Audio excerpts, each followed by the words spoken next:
Welcome to Future Sense Now, where we explore the landscape and byways of our shared futures. An e-zine of the Futures Forum live online. We exchange ideas, information, and inspiration about the futures we want. Get Future Sense Now with host Dr. Claire Nelson, futurist and editor of Human Futures.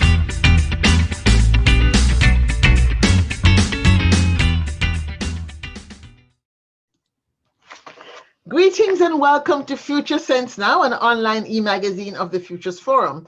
February is Black History Month, and we're having a conversation on the future history of Black America. And we'll be exploring how Blacks in America might be faring in the year 2030 and beyond. And why 2030? Well, we're chosen that year for exploration because in the US it's said that by 2030, America will become a majority minority population country. And of course, we know by that time, America will be no longer the world's sole superpower. So things are going to be changing. Also, we understand that the Global Sustainable Development Goals also is targeted for the year 2030. There's 17 goals to talk about poverty and education and energy and water, everything. And goal number 10 focuses on inequality. And so a very big question is, how does the economic, social, and technology shift happening in the world impact the well-being of the Black community in the future? I'll be speaking here with Professor Dr. James Calvin. He is a professor of business at the Carey School of Business at the Johns Hopkins University in Maryland. And in addition to that, he's director of the Center for Africana Studies there. And a well-established futurist, and does a lot of work around community economic development, change management, and I would say how corporations can become better corporate citizens. And so with that, I'd like to welcome Dr. Calvin, Dr. James to Future Sense Now. I'm so pleased you could join us. How are you? Thank you, Dr. Claire Nelson. It's so good to be with you. Again, I very much appreciate our association and the journey that has brought us together over a number of years now and brings us together again this Saturday afternoon. Yes. So greetings. We're going to talk about the future that we want, and in this case, the future you want. You have been doing some work around the world, from what I gather, traveling here and there. We're talking about 2030 globally. It's 8 billion people. America, 331 million people. AI will be ubiquitous everywhere. And of course, COVID has probably created even more demand for us to be traceable people. So things about being off grid may not be legal anymore in some countries because of the need to be able to track you at some point. We're talking about AI, Internet of Things, STEM agenda, STEM workforce, Industry 4.0. A lot of things really have been coursing through the veins of the economic reality that we live in. And so here we are, and 2021, 9 years to 2031. And I'm asking you from your vantage point, as somebody who has been really active, looking at business and its role in the world and how communities can do better from wherever they are, Peru and other countries you have worked in.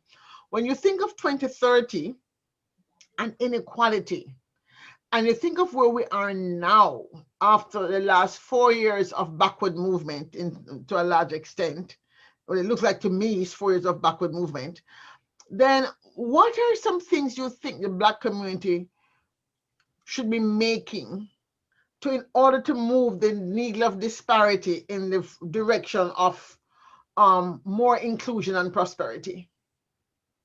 Thank you, Dr. Nelson. That's a very clear prompt, and it's a deep question. And so I've had a chance to think a little bit about it as you've posed it to me. So there's several things. Let me offer a couple of anchor points. 1619 is a term that's being used more and more in American society, especially as it relates to Blacks and the African diaspora.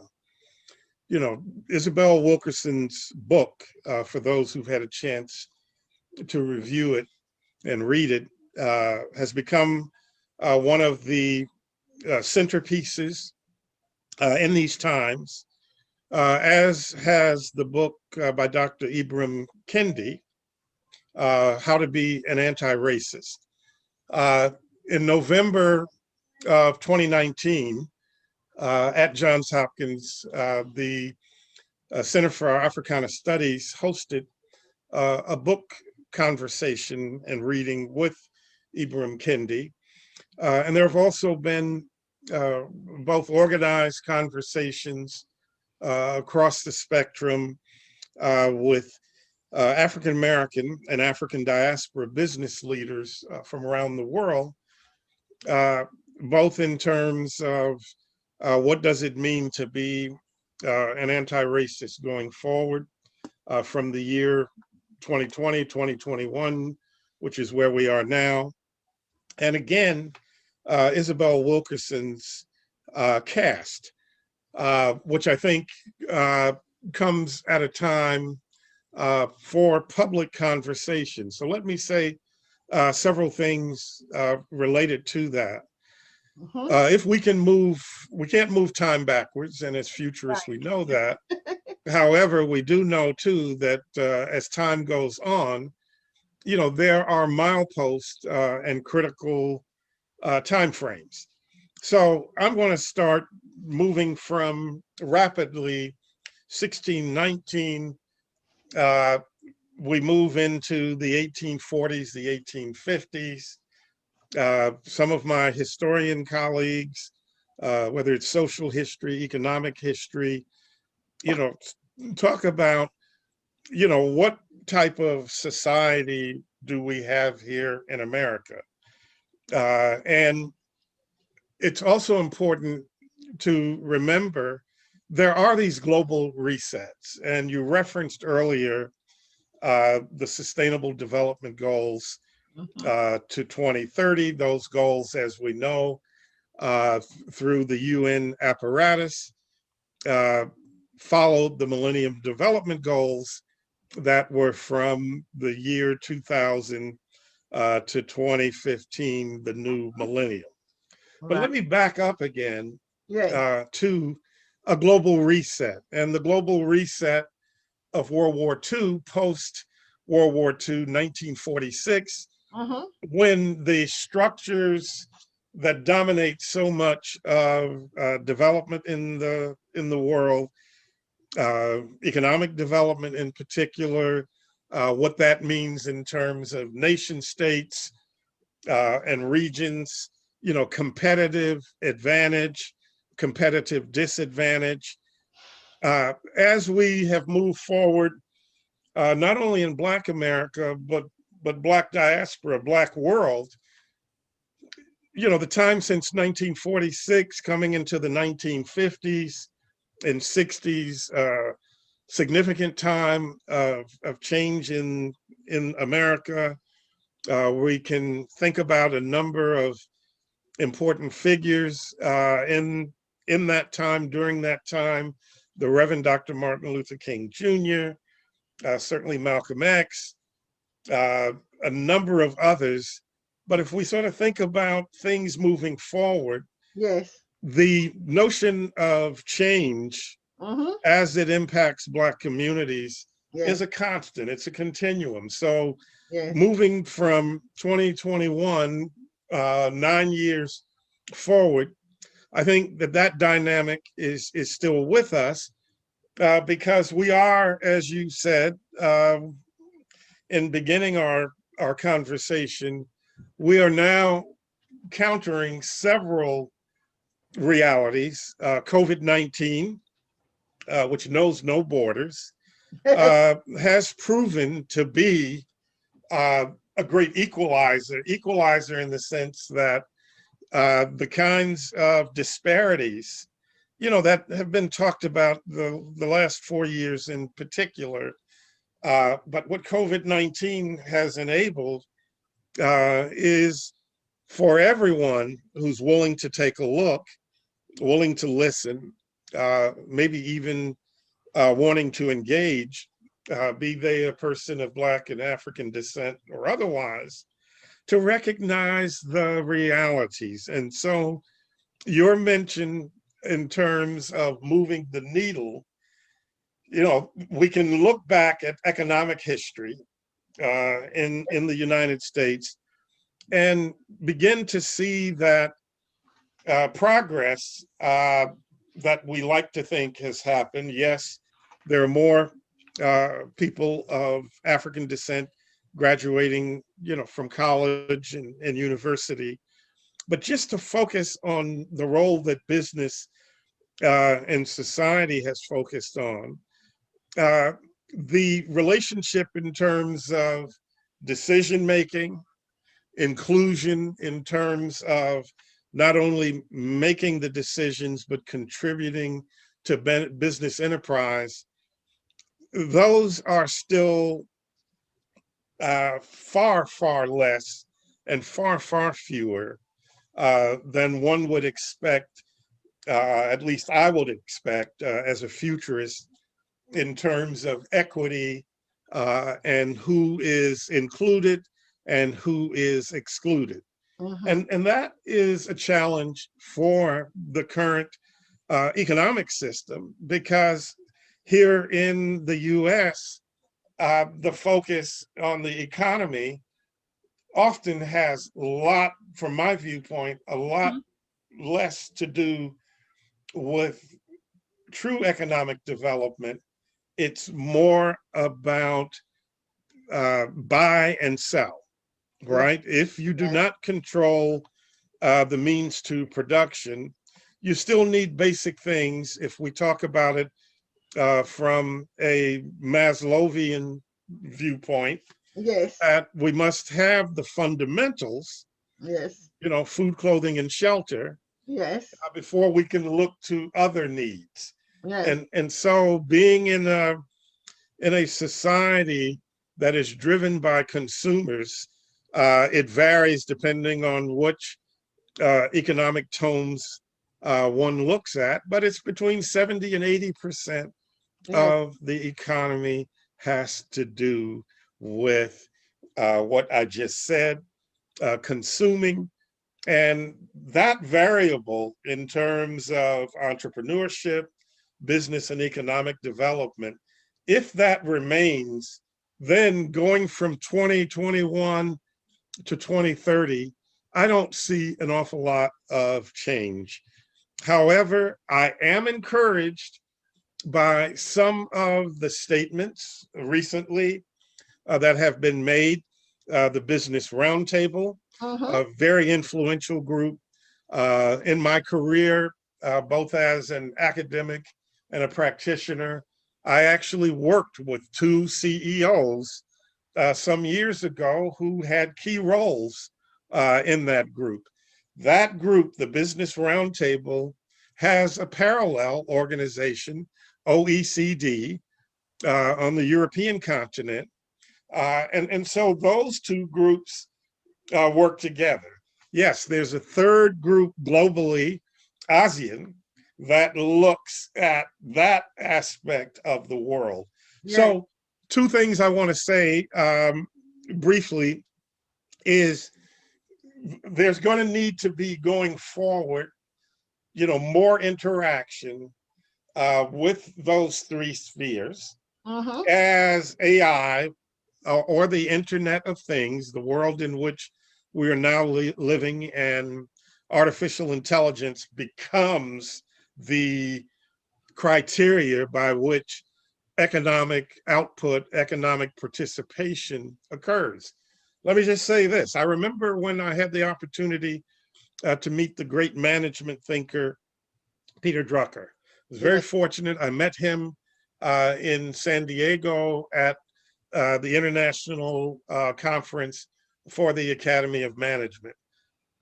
Reading Peter's thoughts and ideas, perhaps in many venues, the greatest management thinker of the 20th century, and his ideas have transcended time One of the things that we shared and confirmed with me is clearly business and society have a role, and to be inclusive, including Black Americans, Blacks from across the diaspora, that's where the change needs to really ramp up.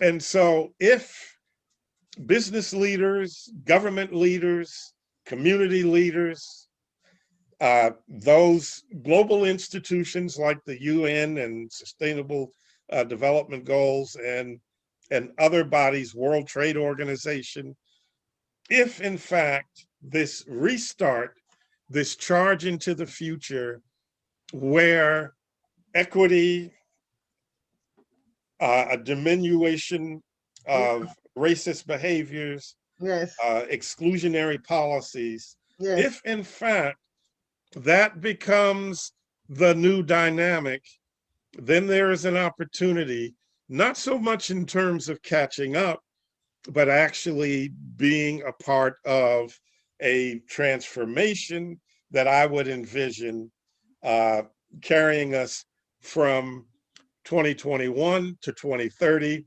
That's something that we will be able to identify and see if, in fact, there is inclusion. Gap analysis is one way of looking at it, Right. but inclusion is another way. And so I'll pause there. Yes. And I know that's a very lengthy response. A very lengthy response, but I want to come to the essence, which is what you're saying is that there needs to be more interaction between government and the private sector. We need to look at it both nationally and globally, because what's happening in Europe, obviously setting the tone for finance and flows, financial flows, the IMF, etc., impacts how money works here and everywhere else. And therefore, if we're going to actually see any change, which you're not so optimistic could happen, but if indeed you're going to see change, then we have to have business be at the table, promoting, advocating, and pushing for this this gap between the haves and the have-nots, be they Black or white, to be diminished in some way. So we have come from a bruising election, and we now have what is now, I am calling the 3-year turning radius. So come a term for it, but the 3-year turning radius, because if we aren't able to show proof of concept in the next 3 years, then we're toast, right? One of the things that has been touted a lot is that we're trying to move too far to the left, and that minimum wage, living wage is a leftist idea, it's a socialist idea, and America was founded on quote unquote capitalism. Now you have a very interesting place. You sit at a bridge, because from an Africana Studies perspective, you are able to talk about the philosophy of being Black, quote unquote, and then you're in a business school, so you can get to talk about the philosophies of how we create economic systems, right? Or how we use economic systems to create and hold on to wealth. Is there a Black economic agenda, really? Thank you. Yeah, because that's really what I want to leave here with. If there is one and you know of it, I want you to state what it is. If there's not one and you think there should be one, and you have some ideas about how we go to creating, just like how we know we had civil rights and it meant we can vote, what is it that we're trying to, because a living wage can't just be it. Yes. What is community economic development agenda that you can tell me in a soundbite if you were on a television show and you never had a long time and you had to pitch this so that people would glom onto it and use it? What is it? Very briefly, and then I'd like to unpack it. Yes. There is a global shift, and referring to the election, I think it's the pendulum shift. It shifts to the left, it shifts to the right. I think that it's violent shifting, right? Because the bigger question there is the notion of, is democracy still a relevant, viable option for Black Americans, for any Americans, because the contention is, democracy as a system has, for the past 500 plus years, been the dominant modality. However, the last 50 years or so, we are seeing a counter rise, especially from the eastern half of our planet, that offers a different vision economically, socially, and culturally. And so those two dimensions are in a struggle. Life is a struggle. And so, on this sort of larger policy piece, from my perspective, those struggles mirror struggles on the ground, right? We talk about change, then if the systems that are in place do not change, if those systems are absorbent, which systems do, right? Because it absorbs the notion of change. And we might see for Blacks in America, in the diaspora, we see a few people becoming CEOs, they become vice presidents. There will be, Michael Jordans who become billionaires. There will be other athletes. There will be entertainers. There may even be writers, okay, whose prowess puts them in the public spotlight.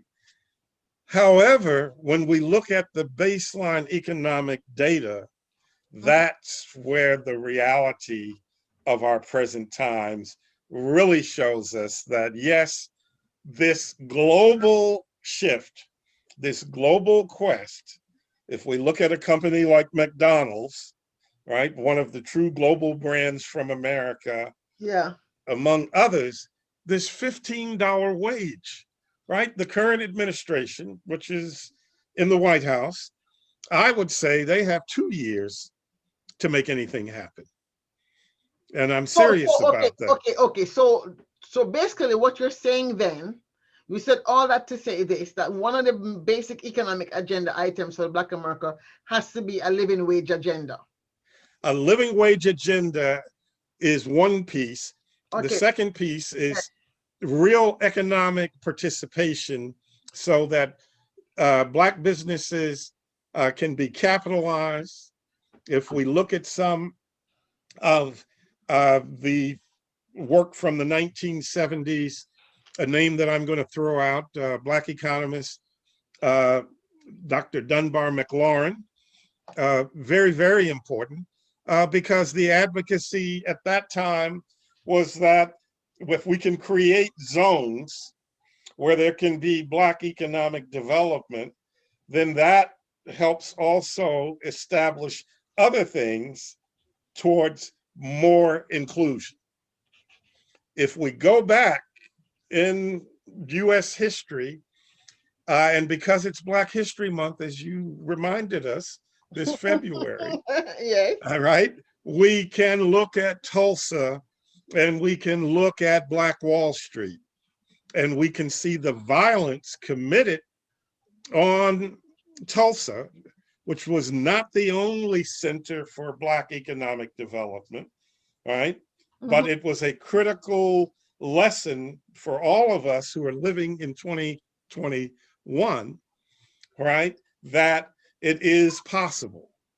Yes. However, if the financing structures, you mentioned the central bank in the US, you mentioned the European Central Bank, you can look at the big Asian banks. If those banks are not willing to make the same kinds of opportunities for Blacks wherever we are in the world, then that is a indefensible position of equity denial.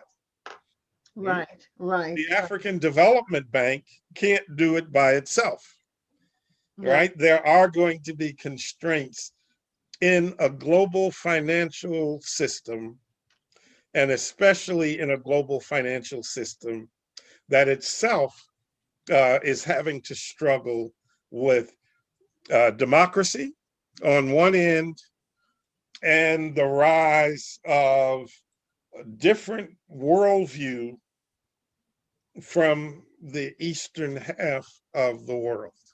What I wrote here when I was listening to was like, okay, I'm trying to get to what I call my soundbite version of it because I'm really concerned. If we only have 2 years, so you cut my time down from 3 years to 2 years because you're right, we have a midterm election in 2 years, right? So we don't have 3 years, we have 2 years because we don't want any shifts in the current thing to take us backwards. So we have 73 million people who are saying, oh, we don't want to be capitalist socialist, democratic socialism, we want to have our guns, blah, blah, blah. And it's not about the president, it's really about that idea. So we don't really care about, he just embodied what our fears were. So that's what some people are saying. So how then can we encapsulate this idea so we can better sell it to politicians and to the people who have access to politicians and the advocates who have to put it on a placard if they march, right? What is it that we're saying? So I have here building because it's B for black, like living wage, that's the L. Then I have access to credit for AC, and then for K I have knowledge systems, right? I'm just trying to come up with some way to make something out of it that we can really begin to talk about how we're going to increase opportunity, how we're going to make access to opportunity. So we talk about technologies, for example. How can we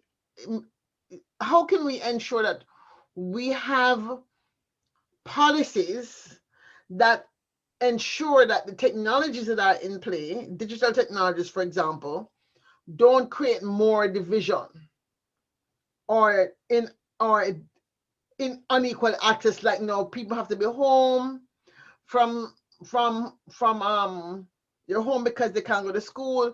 If you have 4 children in the home and you're poor, you only have 1 laptop. You may have 1 laptop and 2 smartphones and 1 text phone. I mean, how are we going to talk about access to equal education even in America in a post-COVID world? What are you seeing, and what's the role of business? What's the role of Microsoft? What's the role of the tablet companies, the Dells, etc., in making sure that they produce products that are affordable so that every child who parent is on a living wage can still afford it?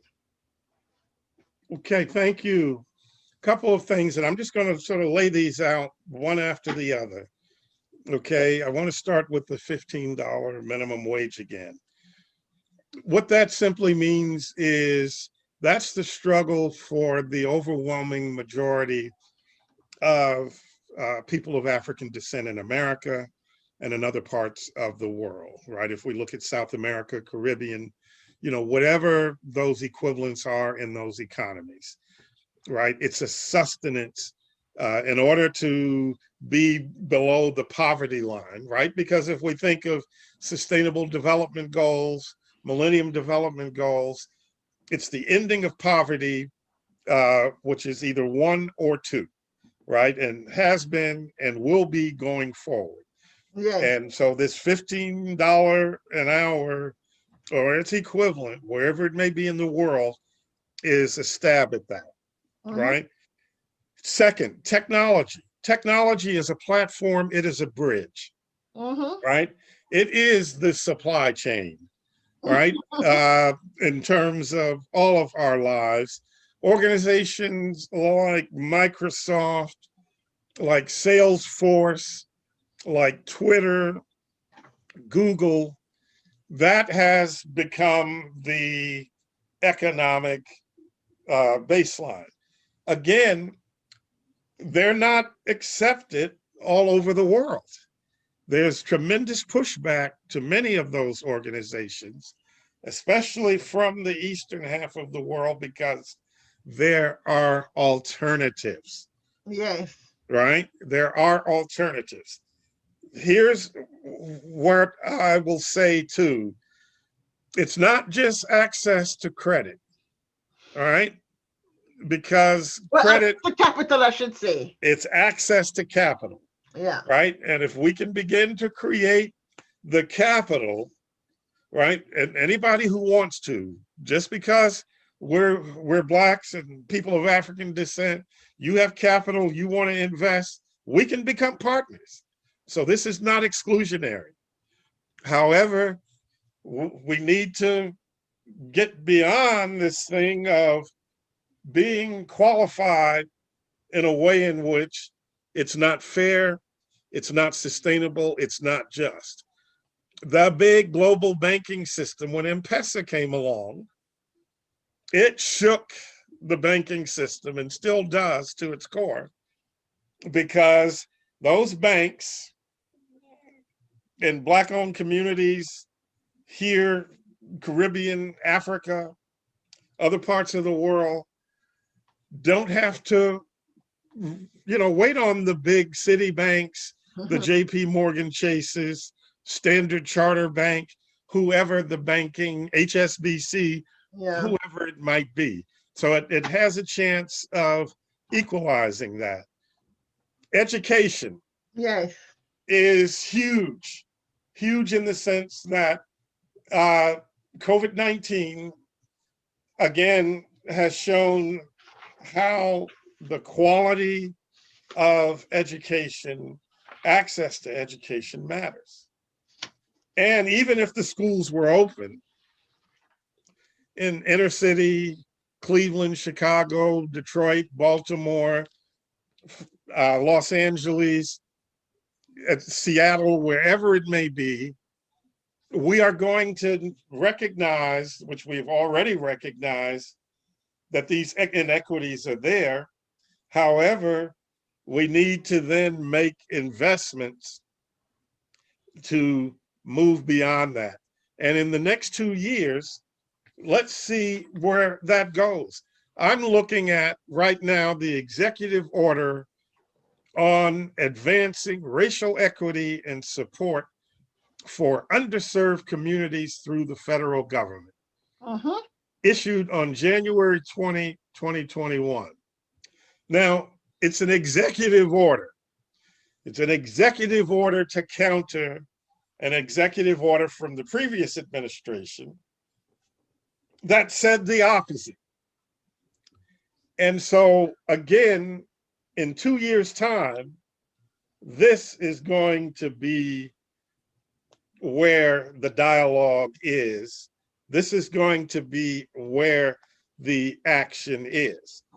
In that executive order, and I'll just read it, it says, our nation deserves an ambitious whole of government equity agenda that matches the scale of the opportunities and challenges that we face. In terms of policy, equal opportunity is the bedrock of American democracy, and our diversity is one of our country's greatest strengths. But for too many, the American dream remains out of reach. Entrenched disparities in our laws and public policies and in our public and private institutions have often denied that equal opportunity to individuals and communities. The last piece I want to read from it is this: affirmatively advancing equity, civil rights, racial justice, and equal opportunity is the responsibility of the whole of our government. So all of that is good. I'm going to say, I have actually been thinking about the advancing equity piece, right? And yes, that's all good, but then how do you make it operational? What are the operational pieces that you see as somebody who's running a center for Africana Studies in Baltimore, right? At a prestigious university? Is there a role to say, take that and operationalize it as a partnership between Johns Hopkins Business School and the Africana Studies Center, and to do something on the ground in a neighborhood in Baltimore, for example? We are doing that. Give a quick example. The center draws faculty from across the institution. Yes. Right, which is not totally unique, but it's unique for Johns Hopkins and its historical relationship with the city of Baltimore, which is not very, very good. Earlier this week, we heard Wes Moore, who's stepping down as CEO of the Robin Hood Foundation addressed that. That because there's been not a genuine relationship and equity has not been on the agenda nor discussed, that in 2021, the institution, no matter how powerful it is, right, in terms of its economic clout, doesn't have the quality and reach of relationship unless and until it sees communities as equal partners in forging a future. Right. That is vitally important to do. And so, yes, faculty, number of faculty colleagues, this is not in their job description to be actively pursuing and working with community partners towards social justice, racial justice, and equity. And there are any number of these that are taking place while you and I are having this conversation today.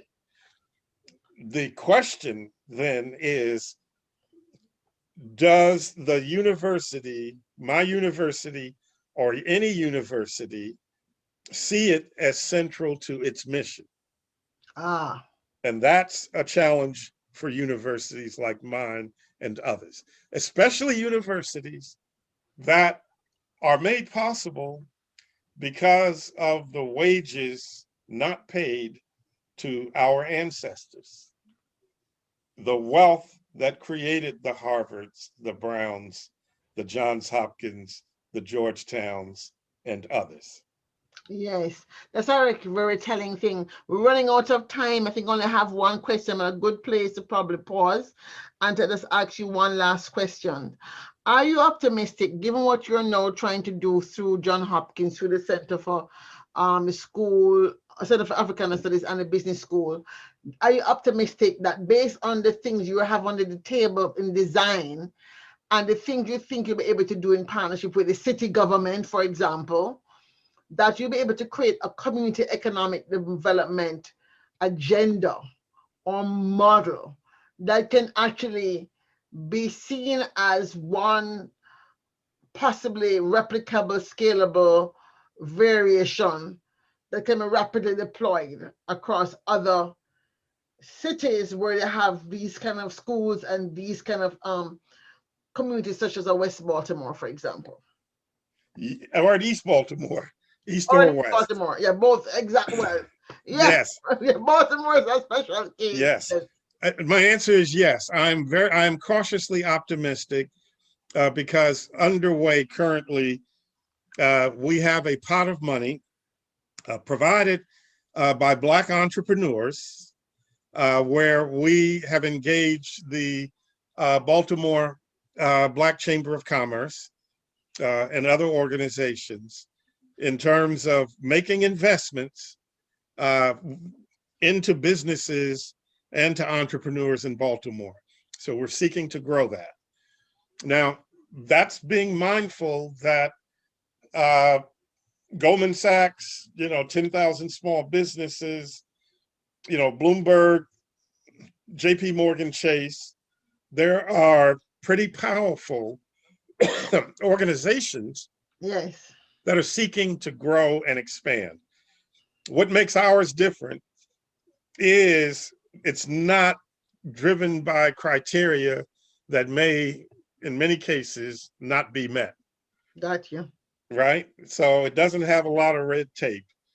We're not going to do the qualifying things that banks do. So this investment pool now exists. We're having on March 5 and 6, the second Africa Business Conference. When I came to Johns Hopkins in 1996, one of the early things that I submitted and got support from the Office of the President was an economic agenda to link several American universities, Hopkins being central, with universities on the continent, sub-Saharan Africa. Made it all the way to the finals rounds and then didn't get funded, right? However, with colleagues and ongoing work on the continent and across the diaspora, just today, a meeting at 12 noon, Lagos Business School in Nigeria, and other business schools in Ghana and South Africa, we affirm today that we're going to invite our brothers and sisters in to this second meeting. And this second meeting is a joining of the minds. I'm pleased to say that my dean of the business school will be offering welcoming remarks. 4 years ago, that would not have been possible. And my thought is what COVID-19 has shown to the country, to well-meaning people who have equity in mind, recognize that everybody needs an opportunity, especially those who've not been given the opportunity to contribute and to succeed. And so let's see where we can go with this. Yeah, I think it's a very good thing. I mean, we have to start somewhere. I do think that at the local level, we have to look, not just say what Johns Hopkins can do in Africa, but what can Johns Hopkins do locally in Baltimore. And to sum up, as you say, let's see where we can go with it. Where would you like to go? Let's end with that. What would you like to, when you look out at 2030, if you're standing in 2030, what would you like to be able to say? Hey, we started this conversation in 2021, and as a result of what we started, here is what we have arrived at. What will be different in 2030 because of the work you're going to be doing in the next 9 years? With colleagues and many others who we look to engage from 2021 to 2030 and beyond, right? Because I think 2030 will give us a sense that there's been some movement, right. And I might add, if we do it right by 2030, perhaps we won't all be drowning in salt water by 2050. So go ahead. Right. That there is an ecosystem. And even when we start to create ecosystems, right, that we need to think about the health of the ecosystem. Yes. That's the sustainable piece. Right. And that's why the 17 Sustainable Development Goals to 2030 as a set of principles, aspirations, things that are doable and achievable make sense, right? But it's the ecosystem. And so it's vitally important to be able to counter the reactions. For every action, there's a reaction. And so the question that you asked me to conclude our conversation, there's going to be a reaction to that. And my thinking is in 2 years, we're going to see what the reaction is. Wow. So as you said, then we have to think about this differently. So let me see if I can encapsulate what I think I'm hearing. So we're trying to turn the boat around, and we're trying to put in place some pieces like executive orders. And we have to therefore be very mindful of how we design these executive orders, because to every action, there is a reaction, right? And if we want to keep turning the boat, right? In other words, we want the turn of the action to always be larger than the reaction. So when you do get a pushback, it still is moving forward. Then we have to be very mindful of how we design these touch points for transformational change then, to move our agenda. Yes, and let me read this piece from it, because I think it ties it together. Yes. So as it's defined, for purposes of this order, the term equity means the consistent and systematic, fair, just, and impartial treatment of all individuals, including individuals who belong to underserved communities that have been denied such treatment, such as Black, Latino, and Indigenous and Native American persons. It's expanded to include Asian Americans and Pacific Islanders and other persons of color. So in the US, we use a lot of terminology, policy wonk language, right? So part of this, because it's an executive order, it's calling on business, government at the federal, state, and local level. It's calling on the banks and others in Baltimore and cities around the country to join this, right? It's an executive order. The key and the challenge there is, if we look at the democratic process of government, it's the shift. We saw it in the previous administration, government by executive order. We saw it in the Obama administration, government by executive order. That is fraught with challenges, because if that's the way in which you engage, that's the way in which the table is set, then that is a real challenge to achieving change, because in 2 years, the House of Representatives could flip, the Senate could flip, and how then do you enforce? Yes, because you won't have how the do funding. you make possible? You won't have the funding. So I would say this is a really good place to say thank you, Dr. James Calvin, for have given us food for thought about the economic development agenda. We didn't quite get to a formula yet, but at least we have opened up the conversation with some really important ideas, looking back to 1619, looking forward to 2019, which is 400 years, then say, okay, starting from 2019, we're going to take the next 30 years, 2049, 2029, 2039, and saying, okay, but the landscape has shifted, right?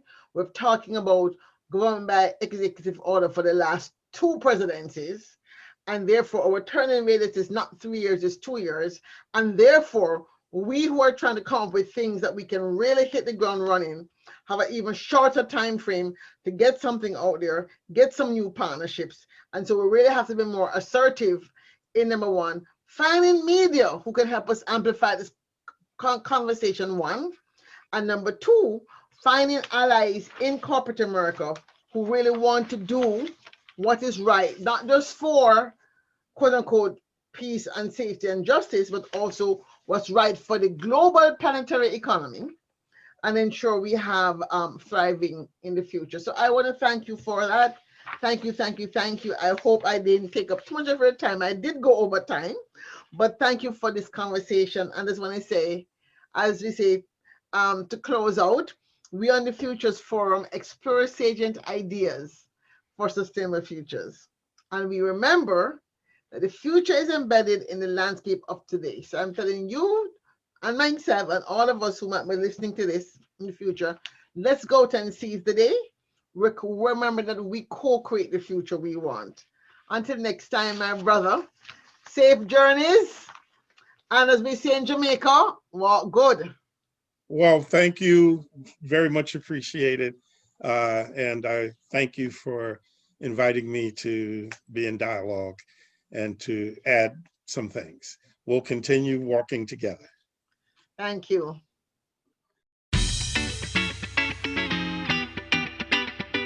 Thank you for listening to Future Sense Now with Dr. Claire Nelson.